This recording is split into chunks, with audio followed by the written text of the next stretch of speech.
What's that? A scarf, something. That's right. I don't want the mic to get lost in the scarf either. It's things you have to think about. It's true. It's true. And then if you look at it without being like thinking that you're being persecuted, if you notice the entire teaching environment in higher education is focused on men versus women. The boards tend to be too high. You can't reach the top. Not for him. He's very tall. There's all kinds of examples. Not that it matters, but it's. I mean, it does matter, but it doesn't change anything. You just have to reach high. It's just kind of like the way the world is designed for right-handed people. I'm left-handed, and everything is designed for right-handed. Like the butter knives are the wrong thing, and the handles are on the wrong side, and whatever. Whatever. Welcome everybody. Dr. Roberts Grady is not here today. He's out traveling somewhere, probably having a good old time. And so I'm going to be in charge of today.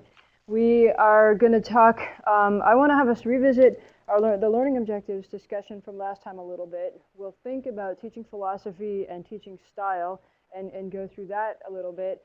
And then we're going to end a little early today so that we can have some lunch together, and then Al and I have to get off somewhere else, so we wanted to make sure that we had a chance for that informal conversation with you. It was really nice last week to have that informal time. So that's how we're gonna handle today. One of the things that's important when you think about your teaching philosophy, I have a PowerPoint that Grady had developed, and I'll go through that with you a little bit. I didn't post it ahead of time, I apologize, but we will get it posted. But to me, teaching philosophy is something that's evolving over time, and it means that you're stopping and paying attention to the things that you notice about your preferences, how you teach, about your students. So we'll present you with some prompt questions to start you thinking about your teaching philosophy, but there's no way in 1 hour you'll be able to say, boom, here's my teaching philosophy. I mean, maybe you're an exceptionally gifted individual, but most of us, this is an evolving thing, and so it's a start of a conversation today about what your teaching philosophy might be and why you have that teaching philosophy. But related to that then is this idea of thinking about style and preferences and practices that you've seen in the classroom that you like, that you might want to try, or things that feel comfortable to you. So I'm curious for you to think right now about how do people usually start a class session? What are your favorite things that you've seen? The way that when the students come in, class starts. And I know not a lot of you have taught a whole class. So I'm not talking about how you would start it. I'm talking about your favorite ways that you've seen other people start classes. So think about that for a second. For a minute.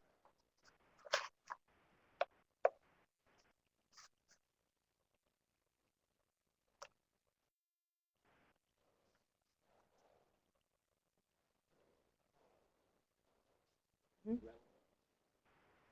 Okay. So put the topic into a context that's relevant to everyday life. What else have people seen?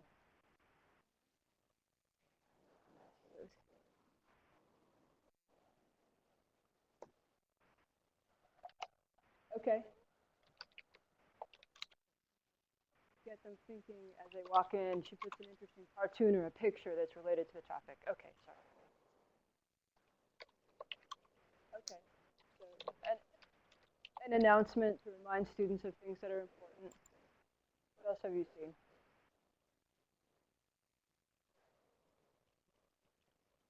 Uh-huh. So an overview of expectations for that session. What else?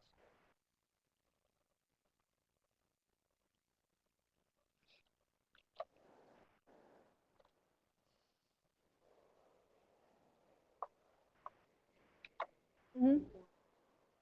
Sure. So spending some time engaging the students before everyone arrives. That's a good. Do you have a question up here? Oh, okay. So yeah, start with a topic-related question. Seeing that. Broad smile. Ask how they're doing. I like that too. I like that too. Why? I guess this gets at why are we starting classes this way? Why do we start classes the way we start them?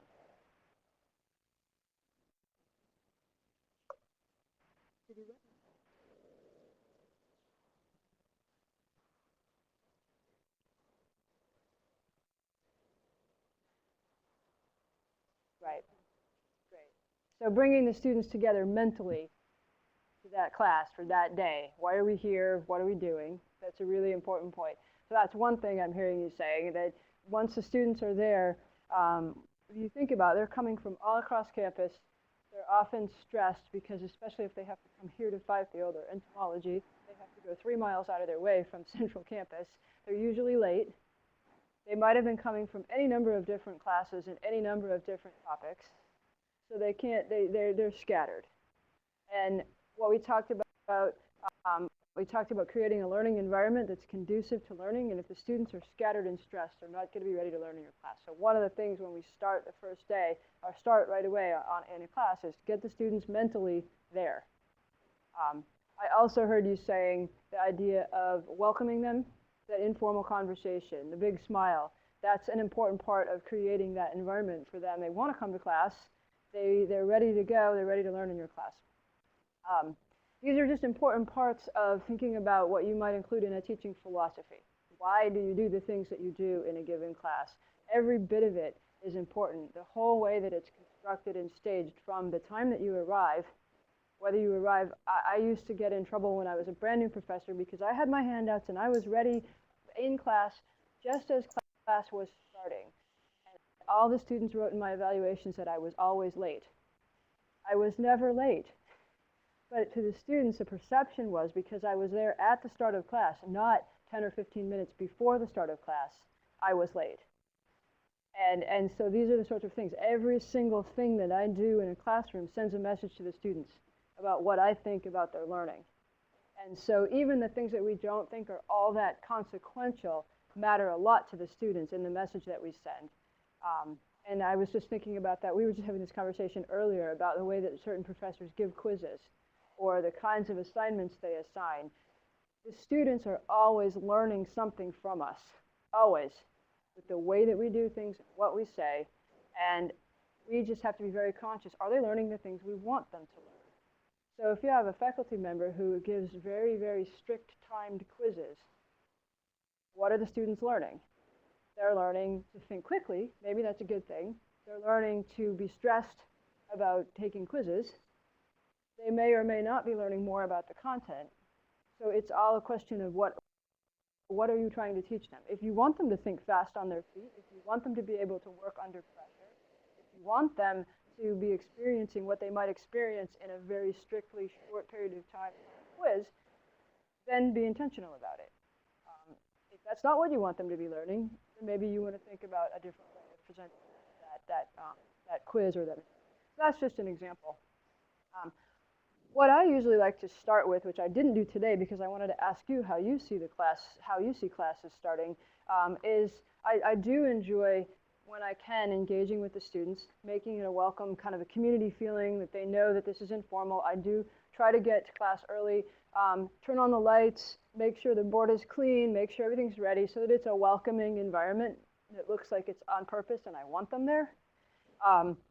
Then what I usually start when I start speaking is, again, all those things you just said, get their minds there. My favorite, this is just my favorite teaching tip or teaching style with this, is to start by asking what the students remember from last time. So nobody really mentioned this, but a lot of times we'll start a class with telling people what we did last time. But one of my most basic tenets of my philosophy is never tell students something when I can ask them. So if they've done the reading, if they have ideas about something, I structure everything that I teach around the concept of asking questions from the students rather than telling them, because it's much more effective if they have to generate it. And in almost every single case, the students will generate, and if I give them an open-ended list, they will generate the things that I hope that they want to, or that I hope that they will, and they usually come up with one or two things that I've never thought of. So I genuinely have a lot more fun with it that way. But when I start the class by saying, what do you remember from last time? It has the students review their notes, it has them think back, it has them get centered in the topic, and it provides me with a really valuable opportunity to see whether they learned anything last time, to see what they remember. In one of my classes at Wisconsin, there was one very formative memory I have when I asked the students, what do you remember from last time? And nobody remembered a single thing. I mean, they even had notes in front of them, and nobody said anything.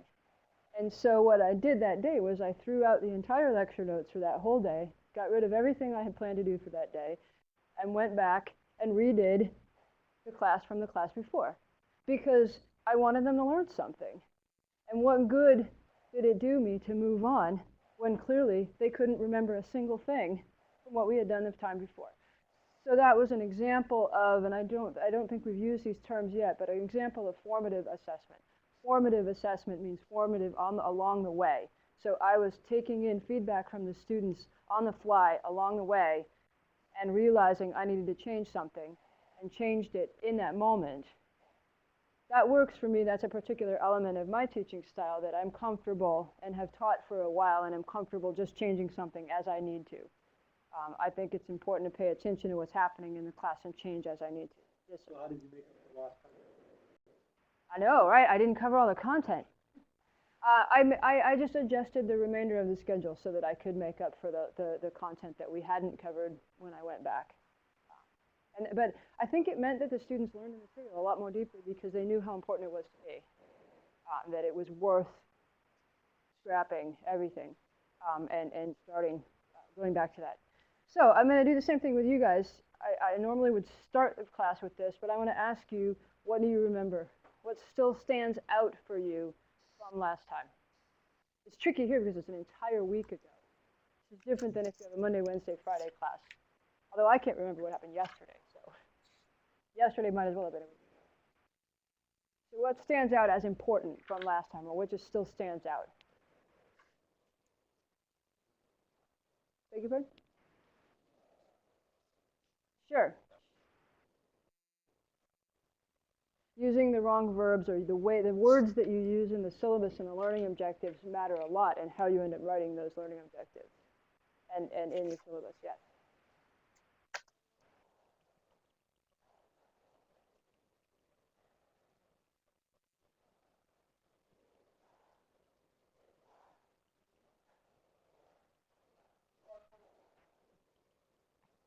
Uh-huh.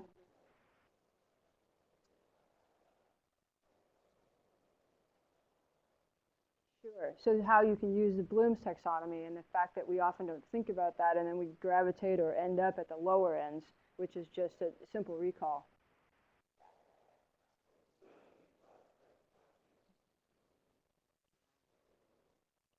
Say that again, one more. Oh, the 5-year message, yeah. The idea that you want to have that underlying. What do you want the students to remember 5 years from now? And that's generally not at the bottom of the Bloom's taxonomy.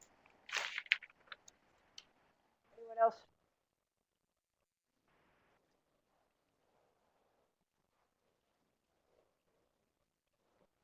Mm-hmm.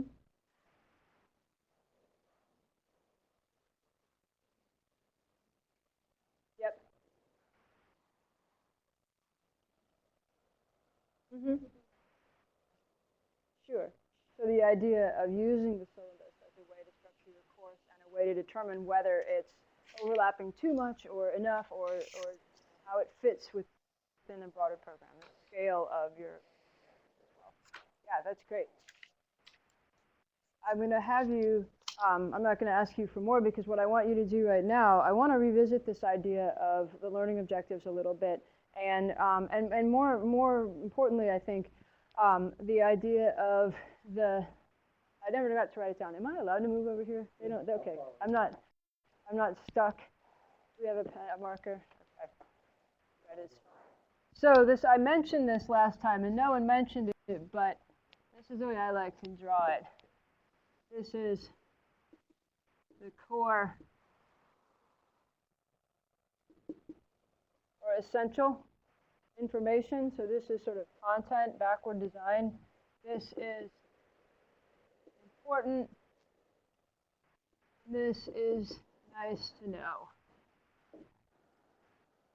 So what I want you to do right now is, with the people near you, and if you're our viewers at home, you can do it. You can just think about this for yourselves. But from last time, because I don't think everybody has their book with them. You have your book, but not everybody has their book. I've done this with students in classes using material from the book that they had to read, where you ask them to do this. It's called chapter map. Ask the students to do this. Again, it's an example of my philosophy of I could tell the students, this is what was essential, this is important, this is just nice to know. Or I could ask them to determine it for themselves. Because ultimately, which is more important? Which are they going to remember and what are they going to use? Seeing heads nodding. Probably the stuff that I forced them to learn. No. The things that probably the things that they think are important. And so it's all good stuff. They're gonna key in. We all have different personalities. We all have different interests. We all have different things that catch our attention. So ultimately, it doesn't matter what I think is important. I'm going to present a whole bunch of stuff that people in my field think is important. The students are going to pick and choose what interests them the most. There's nothing you could do to change that. You cannot control it. It's not, and you don't need to. You just need to give them really cool stuff to think about. And they're going to be interested in what they're interested in, which is why it's such a neat thing to teach students. They're all different. So I'm going to have you work with each other and think for yourselves a little bit about last time, learning objectives, syllabus, whatever else we talked about, right? And you're going to come up with the top 3 to 5 things you think are the most core or essential, some things you think are important, and then some things you thought from last time that was nice to know but not necessarily critical. So work with the people around you. Think about that. You don't have to do it in a nice graphic like that, because that's a beautiful graphic, don't you think? But you just come up with those categories. Work with the people around you, and I'm going to give you, you'll have about 5 minutes or so. We're not going to spend a huge amount of time on this.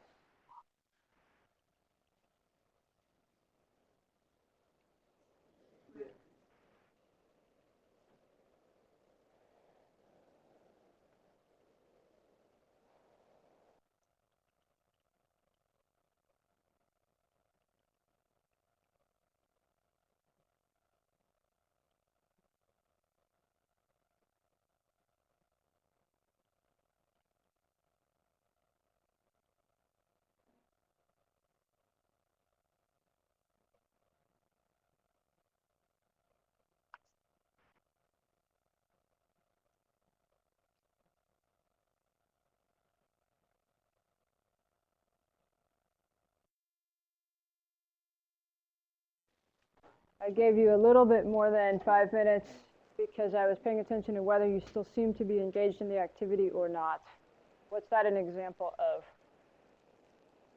What's that? Formative assessment, absolutely. I was watching what you were doing and modifying my own behavior in accordance to what seemed to be the best thing to do at the moment. It's a form of formative assessment, absolutely. Okay, so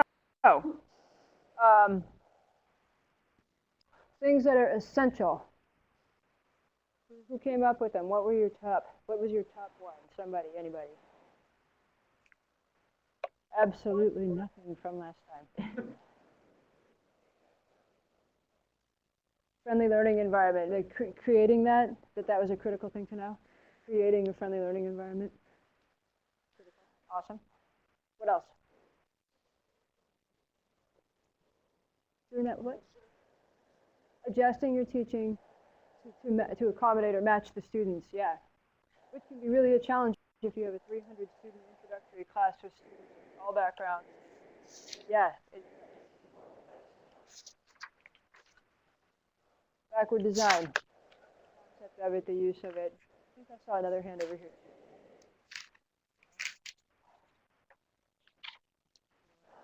What else? Design of the syllabus, yeah. That there is a regular design too. But the importance, critical importance. What else? I know you didn't all come up with the exact.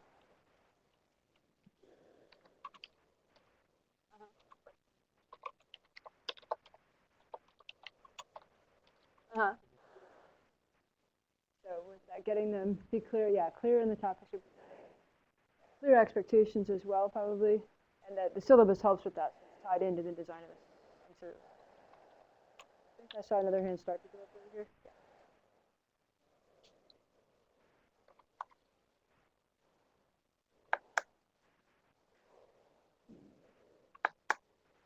scales of learning objectives, the levels of learning. Yeah, I liked that too. That one really stood out for me. I hadn't really thought about it that way. What else? Top thing that you think was the most critical to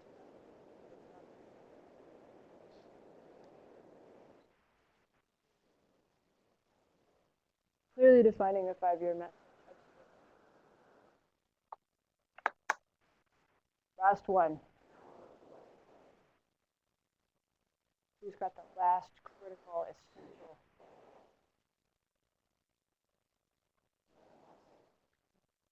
Going once, going twice, done. Okay, what do we think was important? Not critical, not essential, not I can't live if I don't know this, but important, added in a substantive way. It can be a repeat if it wasn't in you.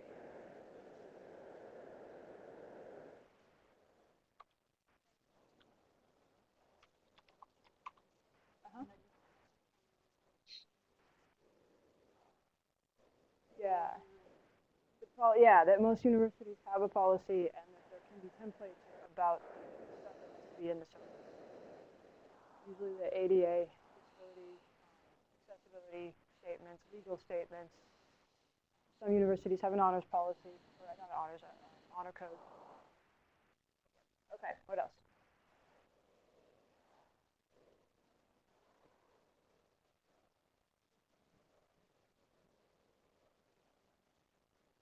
Mm-hmm.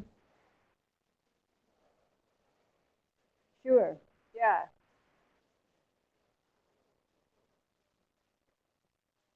Yeah. Yeah. The idea that there is a larger structure, and a lot of times we think we have all this autonomy about what we teach, but in fact, we're having to respond to statements. That is going to become increasingly important, I think. What I see across the nation is a lot more paid to accountability for what faculty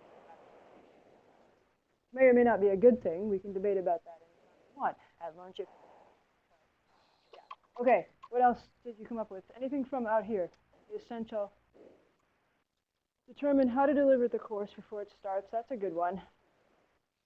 How about important? We won't.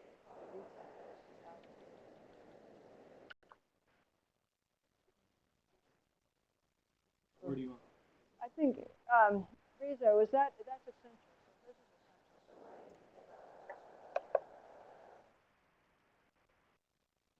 AJ is typing.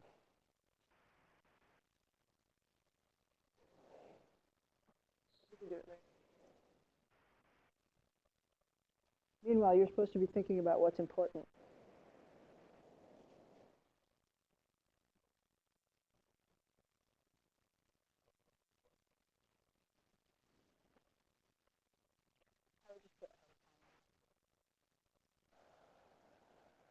That way we capture. AJ's got an important. Who else has an important?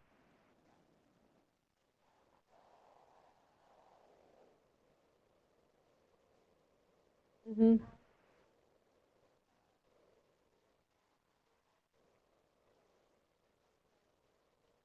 Sure, sure. So accounting for, accommodating, knowing ahead of time physical space.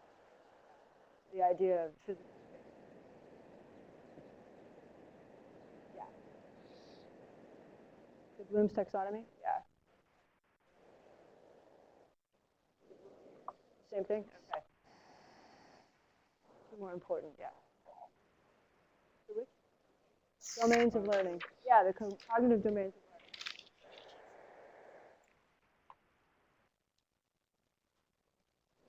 Bloom's taxonomy and the cognitive. One last one. Who's got a last important?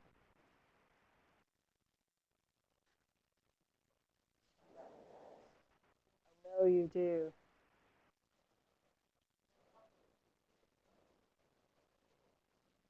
Domains of learning. How about you guys out there? There we go. Perfect. Focus on the students. Yay! Okay. Now Give us a couple of examples of stuff that's nice. What was nice to know?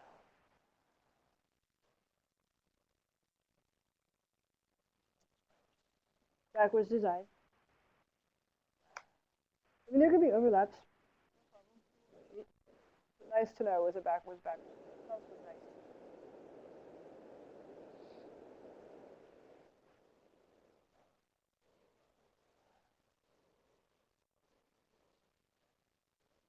Mm-hmm. Bringing examples of real situations to.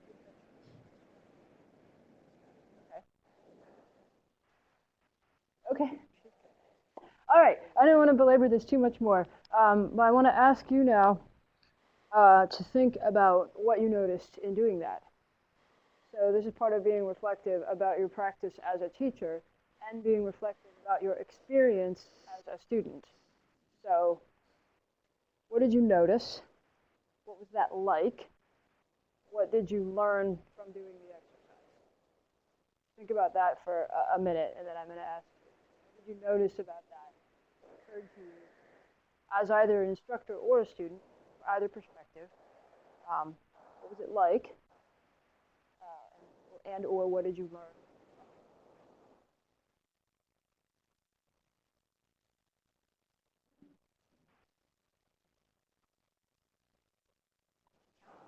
It was to be the first one. He's our icebreaker, our personal icebreaker.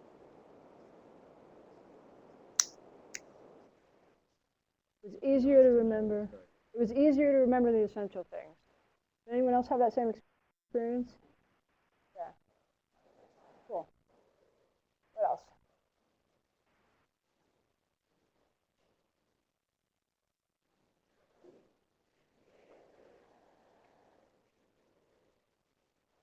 What about the decreasing? How much you care about it? Yeah. Yeah. Her level of caring declined as we went down.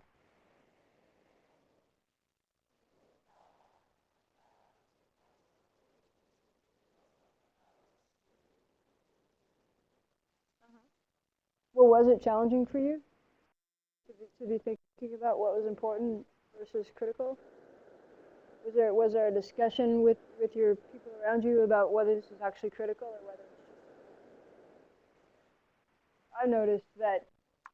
Ooh, trying to save it. Okay.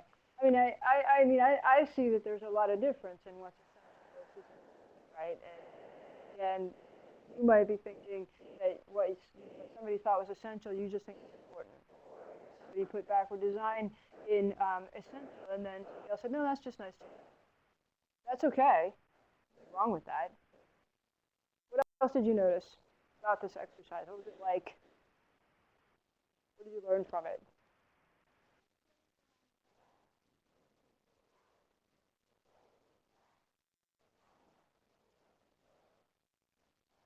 Uh-huh.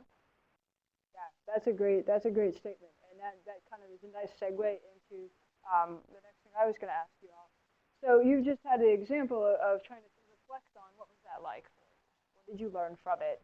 Um, I asked you, and then you produced a list.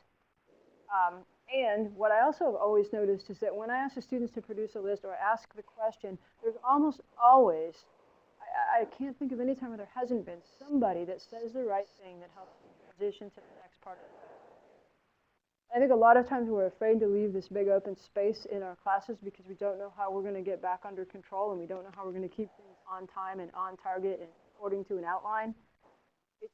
It's amazing if you're paying attention and you know what your next thing is going to be, how easily you can pinpoint when a student offers something and say, that's a perfect segue right into what we're going to do next. So in this case, what I wanted to ask you about was, again, in the interest of thinking about what your teaching style might be for yourself, from the minute that we came in here today, the minute that I started, I did a bunch of different things, and I did them deliberately. So I'm curious what you noticed so far about what did I just do in the last half an hour or so after we heard Al talk about the website. What did I do? Did what? Reviewed? Yep. But how did I have us review the previous lecture? Asking, right. Exactly. What else did I do? Gave some activity, absolutely. So I was up here speaking for a certain amount of time, and then what happened? You did it. And so I broke up what we were doing with you then doing something.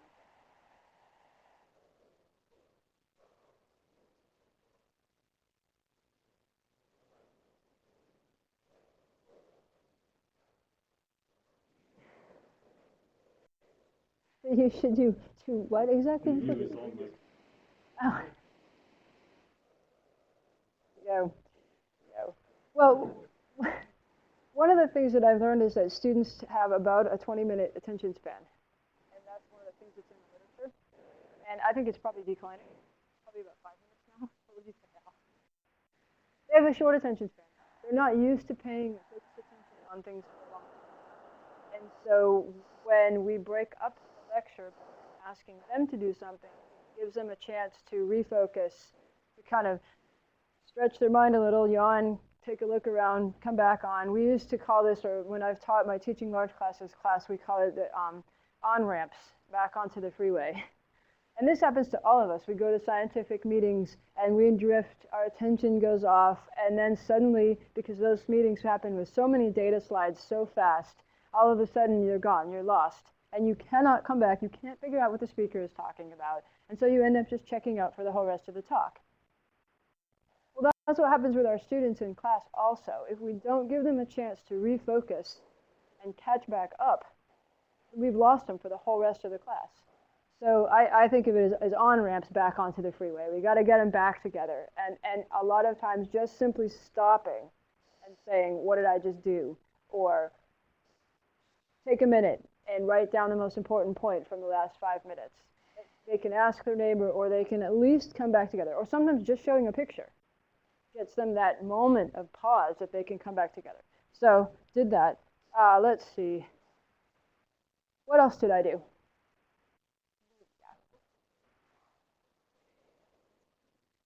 I did what? Yes, I did use your name.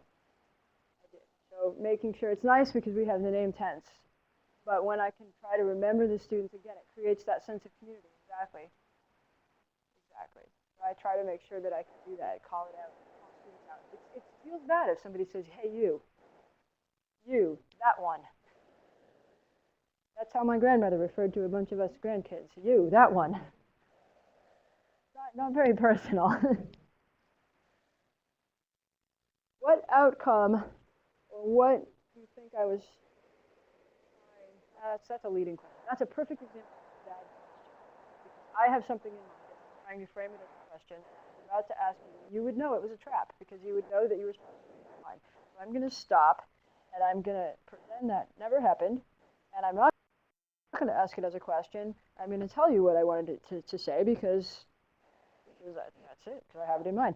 One of the things that I was really trying to do with this, with the activity, so you already called out, I broke things up. I talked a little bit, and then I broke it up. And then I gave you the chance to come up with your own ideas. Was that better, do you think, than me just saying, this is what I think is a critical? It's seeing you nodding. It's something, I've done it with my students as well, and they do genuinely, they tell me that they appreciate that opportunity to discuss with their peers. They feel more reassured. They're brand new learners, so they don't necessarily feel confident in the material that we're giving them. And when they have a chance, especially this generation, when they have a chance to check it out with their peers, they feel a lot more confident in the material that you've given them because they have that chance to say, how does my opinion compare to the opinion of the people around me? Then if I want to ask them a question, they're more likely to raise their hand because they have that confidence if they've checked it out with their peers first. This is pretty normal human behavior, and I think it's especially important in this generation. The other thing that's part of my teaching philosophy is the concept of providing opportunities to reinforce what we've learned, to practice it. So yes, we spent a whole bunch of time doing a lot of what we did last time, but the idea of those were important ideas, and giving you that chance to reinforce it. I think of it as a bunch of R's, reinforce, repeat, revisit. There's nothing wrong with that. Again, if it makes people learn things at a deeper level and you remember it for a lot longer, that's a good thing. So repeat, reinforce, revisit. I think we've come up with other R terms before. Rewrite, retranslate, I don't know. But that idea. So I was having you do that, and then I asked you to reflect on what you learned from it, which is another way of helping reinforce what you learned. And you might have noticed that it wasn't all that painful for me to do that in this class. Like, it was pretty easy to stop and say, you do it now. And even in large classes with 300 students or more, you can still do that. And you can find ways to call people back together. The other thing that I did was have Al write it on the board for us. Or I might have written it on a whiteboard, but you wouldn't have been able to see it. Why is that important?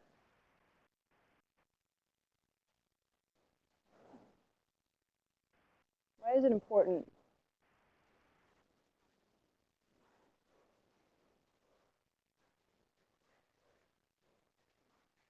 Mm-hmm. So I showed that I accepted the idea. It's confirmed, physically visible on the board. Mm-hmm. It helps us organize what's there, the information. Different stimulus, so it's visual. I learn best by reading myself. I don't learn well by hearing what other people say. I'm hard of hearing, but that's irrelevant. I also just learn better by reading. So when I can see it written, I understand it better, even if I heard perfectly well what somebody said. It's a great point. Why else is it important to put things on a board? I don't actually have an answer for this. I'm asking you. I've never asked this question before. I have an idea why I do it. You can go back to it. So it's a record of what happened. So this is going to be really interesting probably for Grady, because he's not here right now, so he can't hear what you're saying, but he put together that PowerPoint of the course objectives and all that. And so this is feedback for him, formative assessment for him to be thinking about as I prepare or I do this class again in the future, what stood out the most for the students. So that's also, so it's a record. One of the things I learned, because this is the one main reason that I do it also, is the record, keeping track of it is really nice. Hearing what you have to say is one reason why I ask the question. But I learned as a facilitator, I have a certificate in facilitation, that when you write something on the board, it prompts more thinking. It encourages people. Sometimes, especially as the class gets bigger, the students become worried about repeating what someone else has said. And they get nervous about that, and they don't want to say something because they're afraid it's been said already and that they'll look stupid. And so preventing students from feeling nervous like that is a really important part of having them be wanting to learn. So when you write stuff down, they know what's already been said, so they know if their contribution is new. And they see what's up there, and sometimes that makes them think of something else. So there's a lot of value in having that public, visible record of what we just did. And so that was why I did that. So most of the pieces of what we have here were things that are part of my philosophy and part of the way my teaching style is. That I'm trying to pay attention to what you're doing and adjust as I need to. That I'm trying to make sure we have a public record that encourages you to want to speak. I'm paying attention to who is speaking and who's not. Not because I'm grading or judging. It's simply because I'm trying to say, am I creating questions that are inclusive and engaging? And if not, do I have to think about an alternative way for people to participate? Because not everyone is equally comfortable speaking up in a class. Yes, sir. I don't like to call on students. That's, again, part of my philosophy. I don't like to create a situation in my class where students are tense. And if I know that students are being quiet and I call on them, there's usually a reason why a student is being quiet. They're introverted or shy. They're not comfortable speaking up for whatever reason. And so I try to invite people. I might say, if you haven't spoken, please feel free to raise your hand. I'll make sure that our more active participants are, I try to provide that space to invite the students to speak up. And if they still don't, and one of the things that we have is we don't have it as much here, but in my other classes, make sure that there's another way for students to participate so that their voice still gets heard. It might be writing something down and passing it to the edge of class. It might be leaving, having an assignment to send me a question they still have by email. But finding other ways for students to participate. I don't like to call on students. Other people do, and it might be that that works for their style, that their class still feels okay. For me, it doesn't work for me. It feels like putting people on the spot. I don't like to do that. Any other questions so far?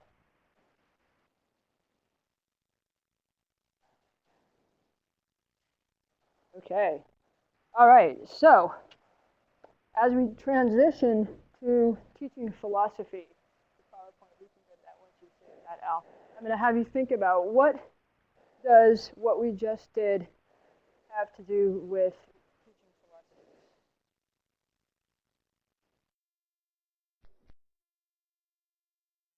How do we link what we've been talking about and doing so far with teaching philosophy?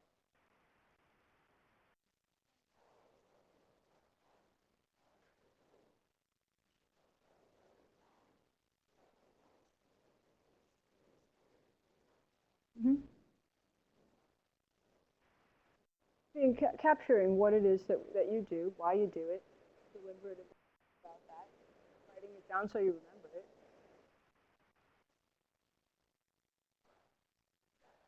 Okay, what else?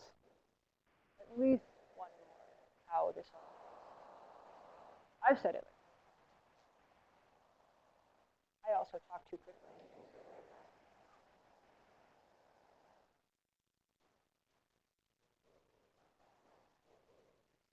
Mm-hmm. Yep. Working out for yourself, thinking for yourself what your style is. To me, that gets back to being just very deliberate about why do I do what I do in the classroom.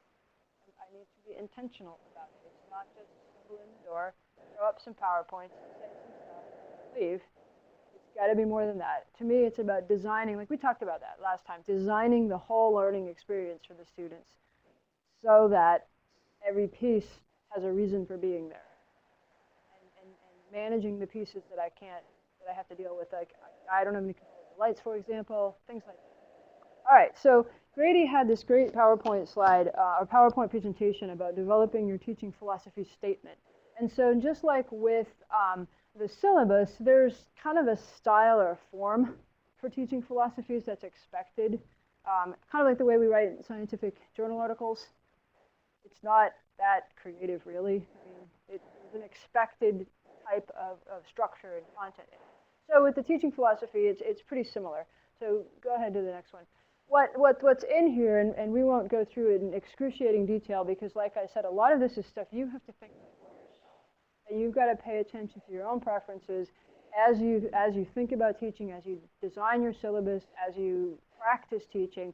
But we'll talk a little bit about it today to get you started, and you'll have an opportunity to write a draft. So I'm going to actually ask you before we move on. I do want to actually talk about this one. Why is it important? Why is a teaching philosophy statement important? Or even a teaching philosophy? So you can get a job. Right on. That's good. That's good. That's actually kind of a mechanical how we can use it to get a job. But yes, it's important to have it. Why is it important?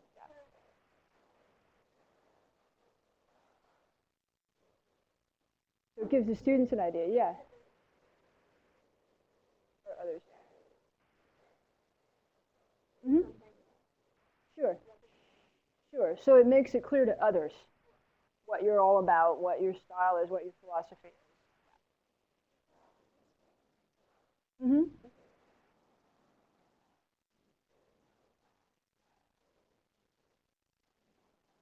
Mm-hmm. That's great. So it clarifies how you are for others, and it's important for your own self, clarifying your own things. It's hard to be deliberate about something if you've never thought. Yes, out here. Helps employers understand you as well as understand yourself. Yep. Yeah, same thing. Yeah, exactly. Clarify who you are to others and help you clarify for yourself.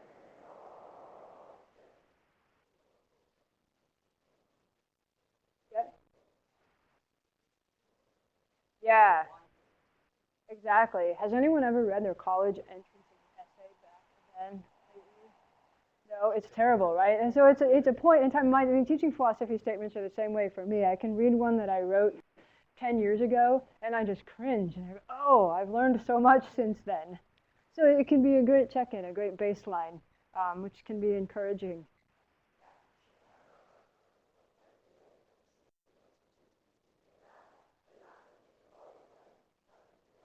Right.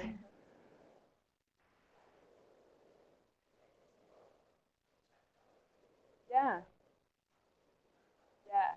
Yeah. It makes you think about your career path and the things that you're doing and why you're doing them. We're not all equally good teachers. We're not all equally enthusiastic teachers. And if you really, really, really decide you don't like it, you might want to be looking for other career paths. That's okay. When is the right time to create one? Well, you're working on it now. I mean, I would say even as a grad student, you could start thinking about your teaching philosophy when you have those opportunities to be teaching. And I think we're always, again, I think we're always teaching people something, even if we're not in a formal class setting. Every time I walk down the street, I always used to say, we're all always a billboard. It's up to us to decide what we're advertising. So we are always teaching people something. We're always communicating something. So there's no perfect time, right? But certainly, before you go on your job interview, you have to have one. You've got to have one, too. I didn't do my first. Well, how did they hire you here then? New teachers conference. Gee whiz. I innately. Well, you're fired. Go back, start over. But the point is that it really, I really think. Yeah. What is? Right. Yeah. Okay. So I think those are really good reasons why it's important to develop a teaching philosophy statement for all that we just talked about. So we talked briefly, we said for getting a job. You can go to the next slide. Al, actually, we're not going to talk about this. So, oh, that's not the next slide. Huh, there should be one before that. No, I guess not. I guess Grady's a detail guy. So we'll go two slides and then we're going to have to go back. All right. Some of the ways that we can actually use it. So you said job search, tenure and promotion in your tenure and promotion dossier. If you're going to apply for teaching awards, and again, as you mentioned, so you can share it with others what you're teaching. This is one that I could have asked you to come up with this list, but in the interest of time, it's not that important. I would put that in the out here somewhere between important and nice to know, me personally. You all might think it's critical, but I'm going to go with what I think this time, right this second. Okay, go back to that one. All right. So like I said, I promise these will be posted. I didn't post them ahead of time, but I'll post them so you don't have to scramble to write anything. So what is it? It's got to have these elements to it. What do you teach? Why do you teach it? How do you view students? How do you teach? And then how do you know if you've been successful? So these are the things you want to be thinking about. That's why these aren't easy. They're not simple things that you have an immediate answer to, most of us. And then there's no rules, but there are these kind of expected bits. Like when you're writing up your philosophy, if I'm looking at a teaching philosophy, I expect to see some of these things. And if I don't, what is this? But otherwise, I've got one friend, she started her teaching philosophy statement with a story about her son eating a banana. And how he broke his banana, he was 2, and his banana broke in half, and he pitched a temper tantrum. And then she asked him to figure out how he could fix the banana, and asked if tape would work. No, no, no. And then he went off and had to figure out how to fix the banana, and he came back and he glued it back together with peanut butter. And so she used this as an example of how her teaching philosophy and used it as a way to get people into reading her. So hers started with a story.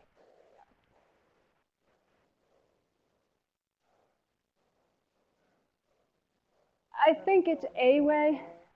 It's a good, I mean, it's a way to start. We've got a bunch of examples that we can post also of other teaching philosophies. I didn't want to post those ahead of time. it's yours.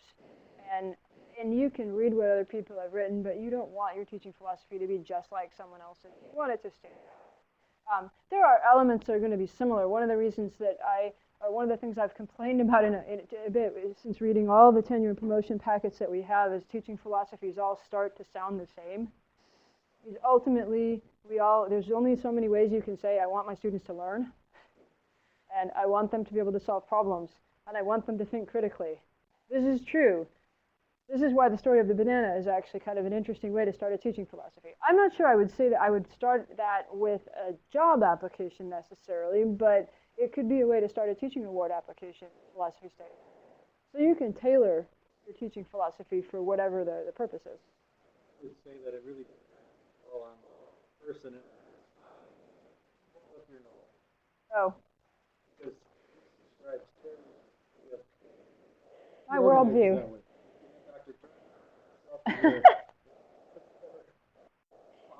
Yeah, mine's a concept map. Yeah, so I'm a concept map kind of person. I think in concept maps. I don't think linearly. And my notes tend to reflect that with arrows and things going everywhere. And that doesn't bother me. I can follow it. I look at that and I know immediately what I want to say. Others, it gives them a nervous tick. So my office reflects that as well. It's got piles everywhere and it's a mess. That's just me. And it's a perfect example of teaching style, because I used to think that I had to teach the way that other people did. And I used to think that, more people in the teaching profession tend to be linear and orderly than like me. And I used to think that my style was wrong, that I was somehow backward or broken and wasn't capable, and tried to teach in a very linear, organized, outlined fashion, attempted to keep my office clean and neat, and all it did was make me miserable. And it wasn't really authentic to my style, and my teaching improved tremendously when I sort of surrendered to my own style and my own preferences, rather than thinking I should be more organized, or I should be more linear, or I should be this way or that way. Now what I try to do is warn my students ahead of time that if you are linear and sequential, and if you like things to be exactly on time, you're not going to get that here. But I do promise you will learn something. And if you need something different, then you will ask me and we'll work with that. And because it works out the best for me personally. All right. So that is a perfect example of some of you will want to do this exactly this way. I might start out with some of these other things and organize them differently and come back around. In the end, what Grady says is it's true. There aren't really any rules. This is my opportunity to express myself to the people that might be evaluating me, or the people that want to know, who are you? So go to the next one, or you have to go past. So we've got an example then of the what do you teach? And you're thinking about this right now, but what are the subjects you're prepared to teach? What are your objectives? So we talked about that last time. I like to think about my objectives in general also. What are my learning objectives that are independent of a given class? And these, do you remember, they're not always cognitive, they're not always content related. Otherwise, I'd be stuck saying, I want all students to be fascinated by soil science all the time, no matter what class. Well, I do, but I don't usually impose that on other people. Why are they important? Why are these objectives important? That's an important thing to think about. Who cares? Is it just me that cares, or why do I think the students should care? Why do I think anybody else should care? And again, how do my objectives differ? What kinds of knowledge, skills, and attitudes? So this is going back to that cognitive and non-cognitive goals that you might have, and then what are you preparing the students to be able to do? So these are the sorts of things of what you teach, and again, you'll have these in the slides. Next one. All right, why do you teach? Let's think about this one for a minute. You can use these as prompt questions. Why are you drawn to it? What is it that you want to accomplish? Why do you find it valuable? How does your teaching relate to your research or extension or outreach or other things that you think you want to do? But why don't you think about that one for a minute, because I think that one's a really valuable one to start processing. And talk to each other a little bit about that. So take just a few minutes to think about, why do you teach? Don't worry about answering each of these. That just might help you. But think for a minute about the question, why do you teach? Why do you teach? then you can talk to each other. It's sometimes helpful to share what you think, and then I'll call you back together.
Fine.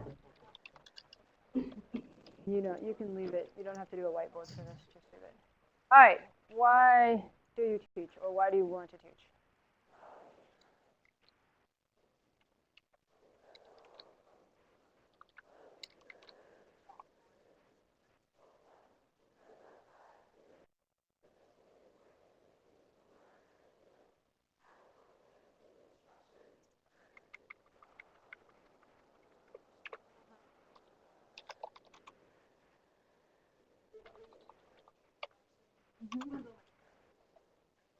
Right. So an opportunity, you teach is that opportunity to use new technology and new ideas. Cool. Yes, the best way to learn is to teach. Absolutely. Absolutely. Sure. And we like learning. So this is why. To help students be more successful in their lives and their jobs. Yeah, so you have a personal interest, Rena, in helping students be more successful.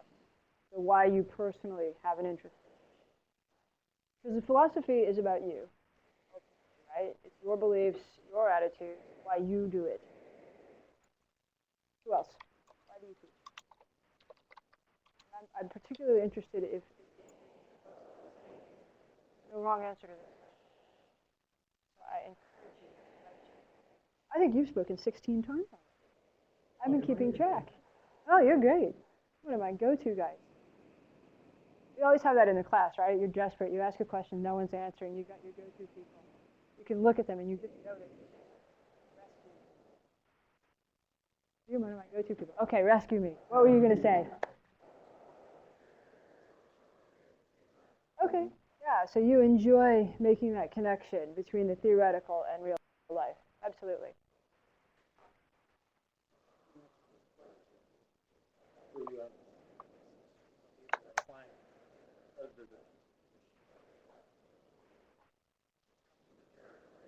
Yeah, it's a perfect. You have to do this carefully, right? I mean, one of the correct answers. There's no wrong answers here. One of the reasons for why do I teach might be because I have to, because I really want to be in a higher education learning environment at an R1 university, and they're going to make me teach. You've got to find a polite way to frame that. Find something that, because I mean, you might be that you punt, you go sideways toward it, because I have a passion for my subject that I want others to share. Perfectly.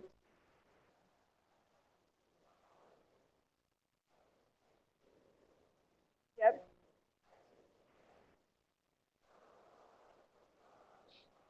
Mhm.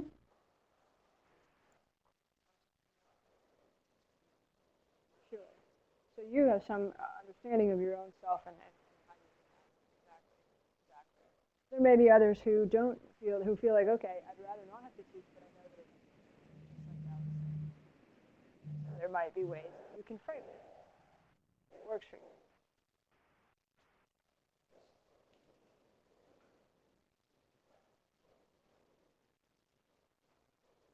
Mhm.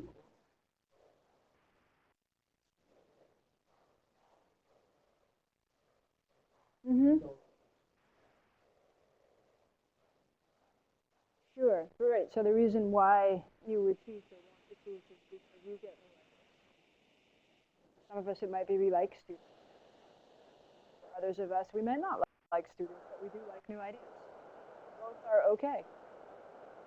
Everybody's different.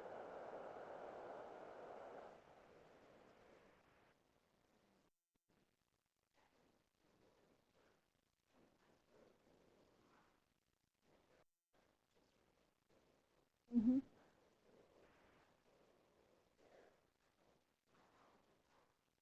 Sure. Sure. Sure. So something that motivates you. You're helping. Some of us are motivated by helping other people. Some of us are motivated by learning better. Some of us are motivated by getting new ideas. We're all motivated to teach, and there is no wrong answer there. The only wrong answer would be to misrepresent yourself and get stuck in a job that doesn't really fit you just because you wanted a job. That would be a problem. Um, okay. It's one of these things you've got to think about, though. For yourself, what motivates you to teach? How can you express that in a way that works in a teaching philosophy? If you really, really, really hate teaching, you probably shouldn't be writing a teaching philosophy. You probably shouldn't be applying for jobs that involve teaching. If you can't find any reason to like it, that's an issue. But otherwise, all motivations are out there. Everybody's got their own reason why they want to teach. We'll move on from that, though. So you got to be thinking about that. And you'll have a chance, like I said, to do your draft. So then there's the how do you view students? I find that to be a strange statement. They're alien creatures, this millennial generation. They're apathetic and passive. No, I don't know. What do you mean? How do you? Um, so we got to think about that one though. How do you accommodate students with diverse backgrounds? So thinking about that in your teaching, how do you make sure that you're not alienating people? How do you make sure that you're allowing participation? Um, those sorts of things. And there are a lot of different things in their backgrounds. I do another, with my other class, we do a whole brainstorming about all the ways that students are different. And it's a lot more than just this. They're different in every single way. How does your teaching reflect student learning styles? There's a debate. I've heard a bunch of people going back and forth a lot about whether you should accommodate different learning styles or whether you should challenge students to get out of their comfort zone. Of course, then you could argue, why should I stay in my comfort zone as a teacher? Only teach my particular style. But it can be a really good debate that people go back and forth. Should I try to teach to every single learning style, or is it better to challenge the students? There's no right answer to that. It's up to you to decide, and then you would have a chance to express it in your teaching philosophy. I believe in accommodating all learning styles because this is my philosophy. Or I believe it's important to challenge students to get out of their comfort zone, so I ask them to learn in a different learning style. This is up to you. There's no right answer.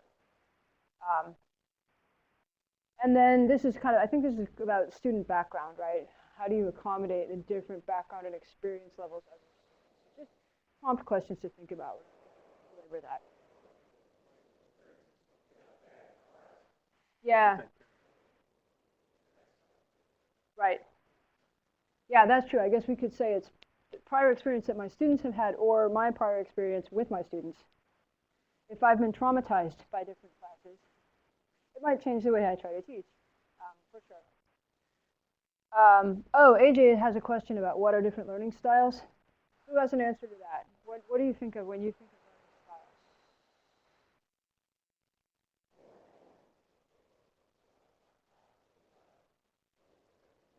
learning styles? So some people, yeah. You were gonna say yes.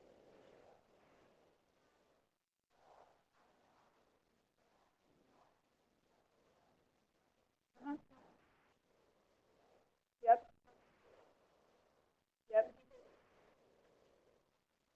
Yeah, absolutely. So all the different ways that people take in information and process. There's different models for categories where there's visual, oral, hearing. There's kinesthetic, which is sound. There's reading, written. Some people like graphs and charts. Some people like, but it really is more what you both saying.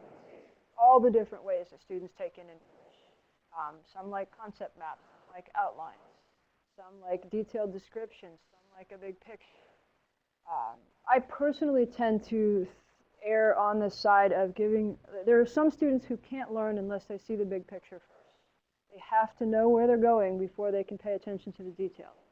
I'm that way. Um, Other students don't care about the big picture. They build the big picture by looking at the detail first. So they build the house brick by brick, and then they see that it's a house.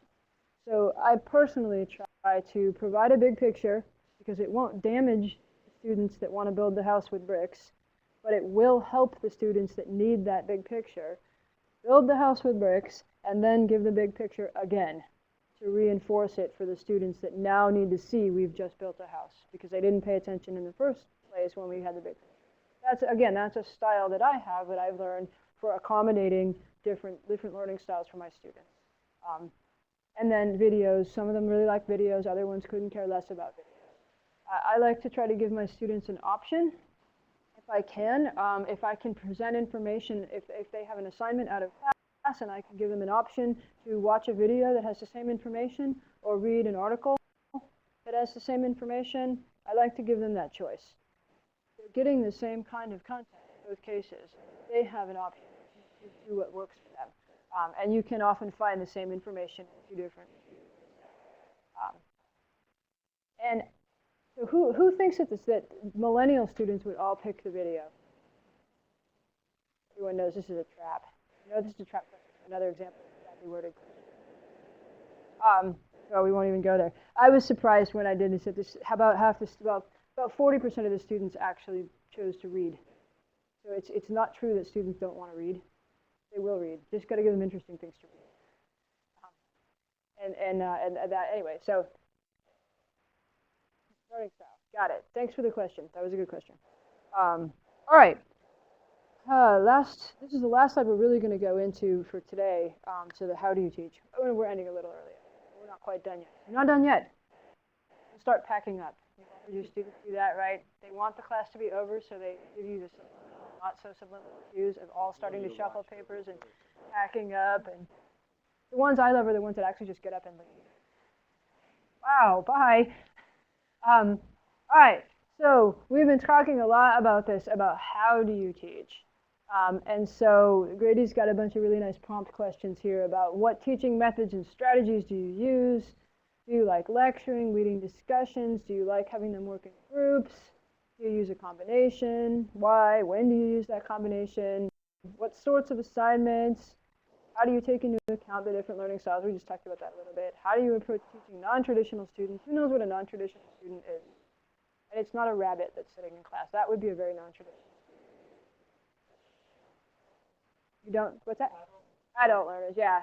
Yeah, so people that are non-traditional age is usually they're 18 or 19 when they come in as freshmen, and then they leave at hopefully by around 21 or 22. But so those are traditional. Non-traditional would be students at place-based, maybe staying where they are, taking distance classes, being a little older, returning to school. Maybe they were out as a military service and they came back. Those are non-traditional. Has anyone heard of Second Life? A virtual world. It's a virtual world, and some people used to teach classes in Second Life. The reason I said the rabbit sitting in class is because one of my students told me that she loved taking class in Second Life, but she would go in and sit down in her virtual classroom and have like a giant blue hamster sitting next to her, because that was someone's avatar in the virtual world. So you could have any avatar you wanted. So you would go to class and be sitting next to a giant blue hamster, or who knows what, right? So anyway, that's pretty non-traditional. Never mind. And then what kind of technology to use? So I think that if you haven't really taught full semesters of classes and you haven't taught more than one class, these can be really hard to answer because you just don't know yet. Which is why I'm not going to have us wrestle with these specific questions too much. These are sorts of things to guide you as you're trying out teaching. These are things to be thinking about. How do I know if I like lecturing or leading discussions if I haven't had much chance to try either one? How do you know? It's a hard one to answer until you try it. Or a combination, or you probably know what sorts of assignments and assessments you like. What I thought was worth thinking about is what are some examples of style. So think about some faculty members that you think were really effective. How would you characterize the style of that faculty or that teacher? Because you've all had professors.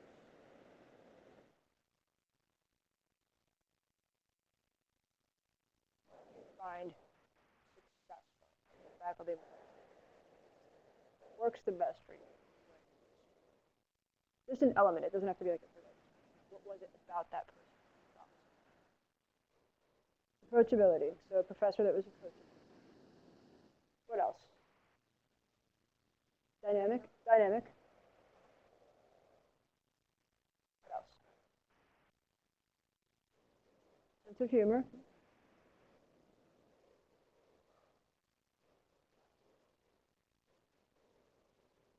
Lenient. Okay. Flexible, maybe. Lenient sometimes sounds bad. But flexible. I hear you. Yeah. Grading the weighting grade. What else?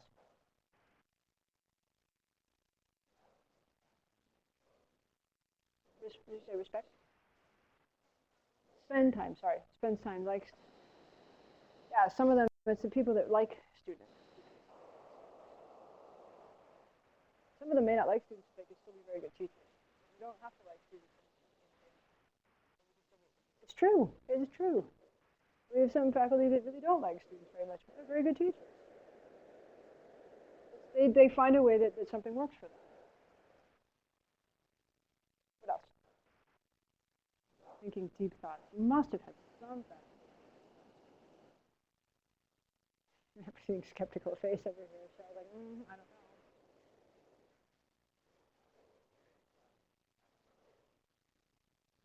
All right. It's worth thinking about. The things that you find successful, that resonate with you, might be a clue to your own style. Or it might be something that you admire and you can try, but it's ways to find out. How do I know what my style is? And that was really my thinking about what do you like? What works for you?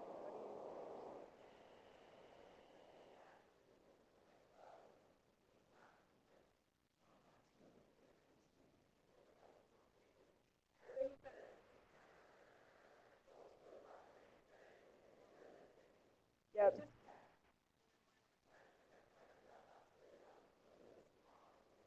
Yep. That is a 5-year message. Bacteria are sneaky. They're small and they hide in tiny places. It's a perfect example of a 5-year message because you still remember it and it was clearly delivered well. And you know that they're not really sneaky. But you remember. That was something you remember. It's a perfect example of a 5-year message. Okay. Actually, I think I lied. This wasn't the last one. The next one is the last one. So this is something that's really important to think about. And again, you're not going to know immediately. But this may or may not, I haven't really seen this too blatantly in teaching philosophy statements. How do you know if you're being effective? How would you know if you're being successful? So, give me some examples. How would you know? But asking questions, asking students questions, seeing what they come up with. I think it's a huge one. A lot of people don't ask students that this misconception that somehow if I'm standing up in front of the classroom, I'm supposed to be the only one that I'm supposed to know what I'm doing, and I'm never supposed to ask the students for their help or their thoughts, and that I'm just supposed to give information and that's it. Well, in fact, asking the students is a great way to find out.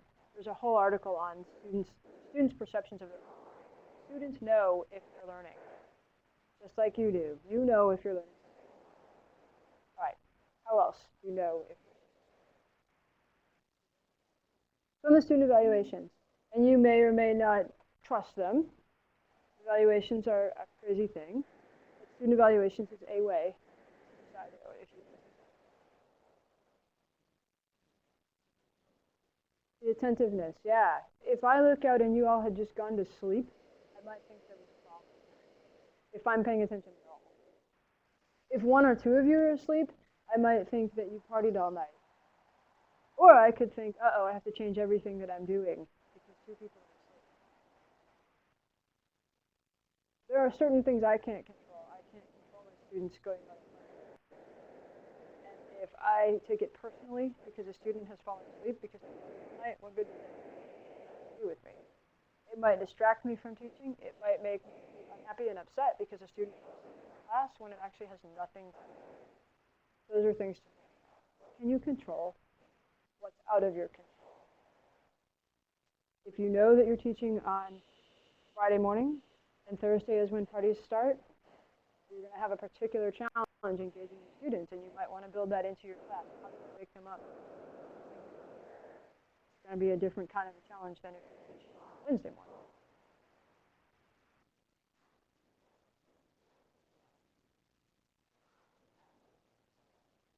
Mm-hmm. Sure. So paying attention to what the students are doing. If they're approaching me, if I want to be approachable, that's my style, I have to pay attention.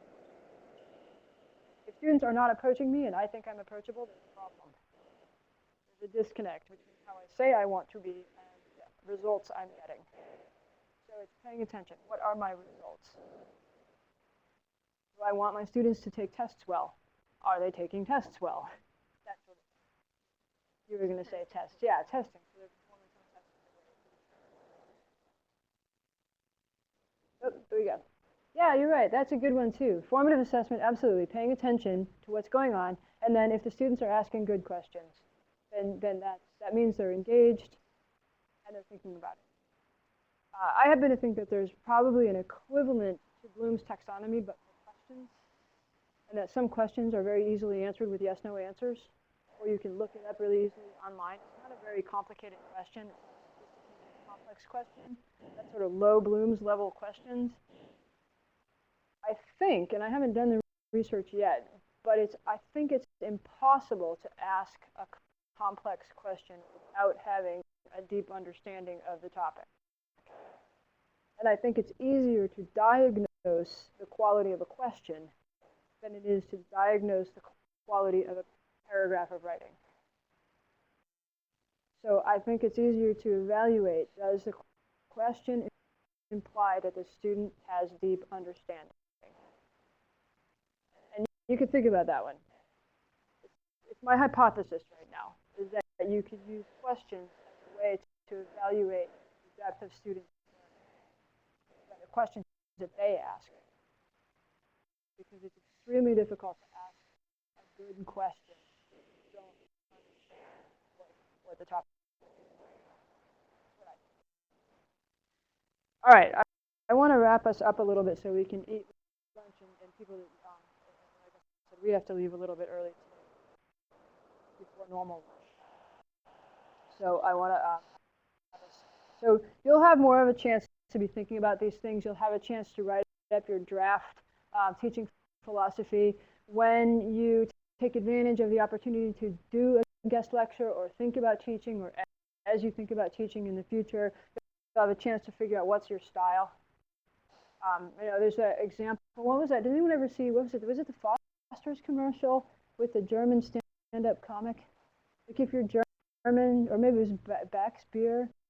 Like if you're German and you're very dry and you're very not dynamic, don't try to do stand-up comedy. Was the point of it all? If you're not good at doing stand-up comedy, don't try to teach by doing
That's a bad thing.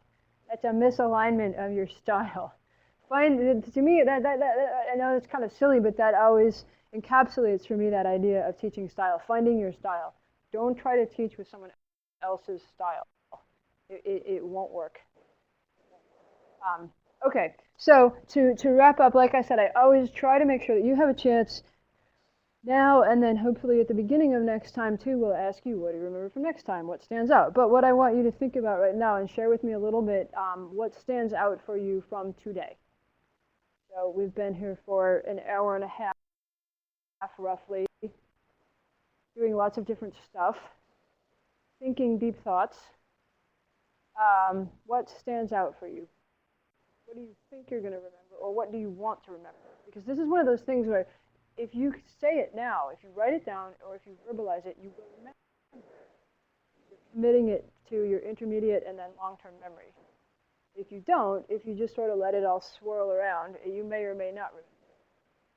We know this from learning science, is that if you speak it or write it, it will stick. If you want to remember it, speaking it is a great way to help. Plus, it helps me because I know, what did we do today? Find your own teaching style. Awesome. Because the hair stands out. The hair always stands out. This is true. It works. It works. Reinforcing, yeah, the idea of reinforcing.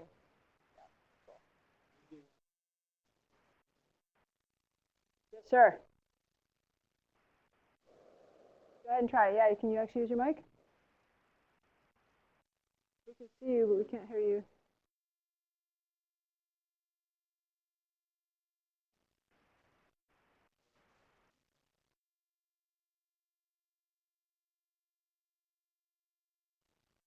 What we're doing. We'll come back to you. Who else? Something that stands out. Reinforcing. Find your own teaching style.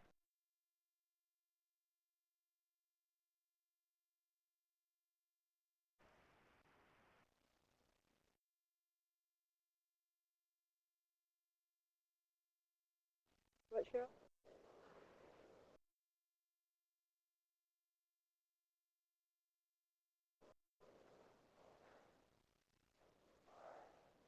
Yeah. Yeah. There's no manual. There's no specific formula. Sometimes you'll hear people doing teaching lectures, how to teach, as if there's no formula. Every class is different. Every mix of students is different. No one.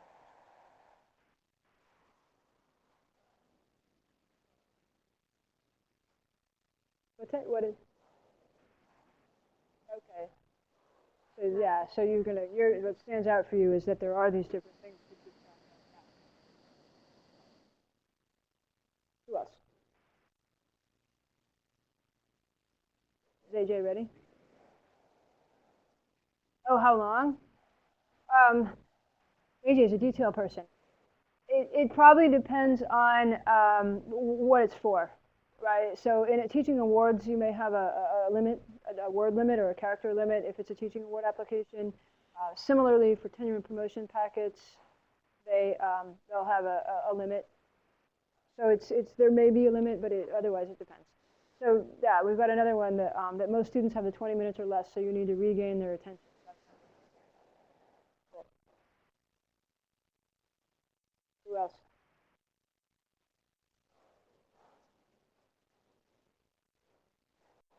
Sure. Sure, yeah, that the start of a class is more important than you think, or that you might realize. That it really does matter how you setting the stage.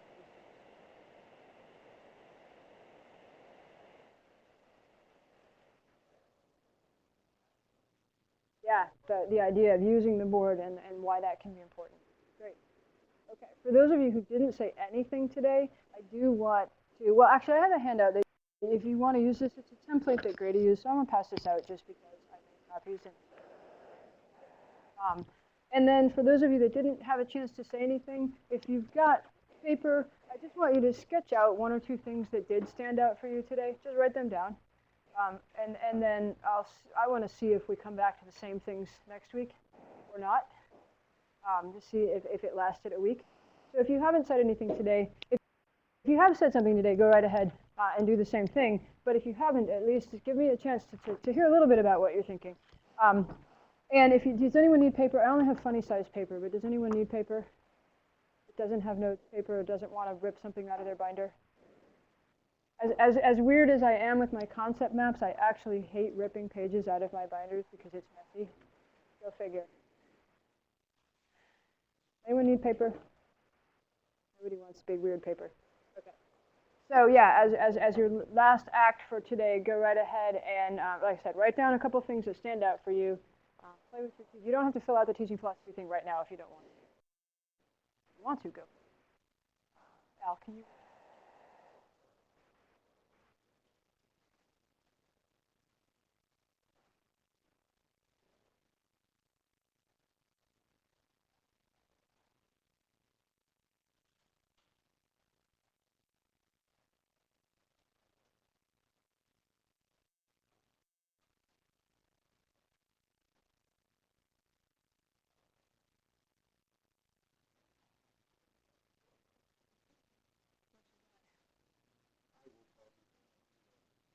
Oh yeah, he works. Yeah, you're good now.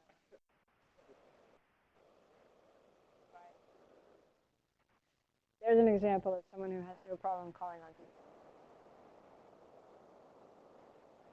Something else that would be useful if you want to write it down when you're with what you're going to hand it in, is something that's working about Teacher College so far, and something that would improve your experience.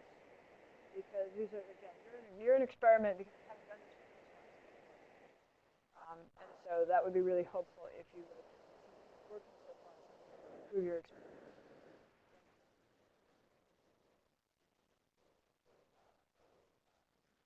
Well, Grady's the one that's done this a lot more than I have. I've done a lot more with postdocs, and I was a postdoc. So I have a different ability to relate to your experience, just simply because I was a bench field science postdoc. Grady was never a postdoc, so he has a different perspective, and he really enjoys doing this. You guys ask a lot more questions, and you have a different level of different because you know you're going to be wanting a job, and you may or may not have had a lot of teaching experience. Curious about how you can improve your teaching. Sometimes when it's a faculty, their department has said you must be here, or they think they need to because of getting tenure decisions. So there's a different, I don't say attitude, attitude's the wrong word, but a different feeling in the room because of that. A lot of them have taught a bunch, and they think that they know. So they're less engaged in some ways. What would you say, Natalie? You've seen this many times.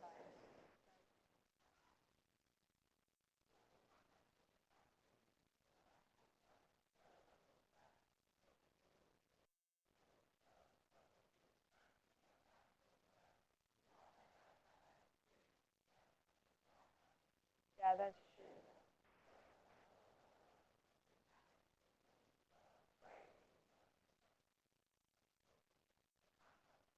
Uh-huh. Yeah.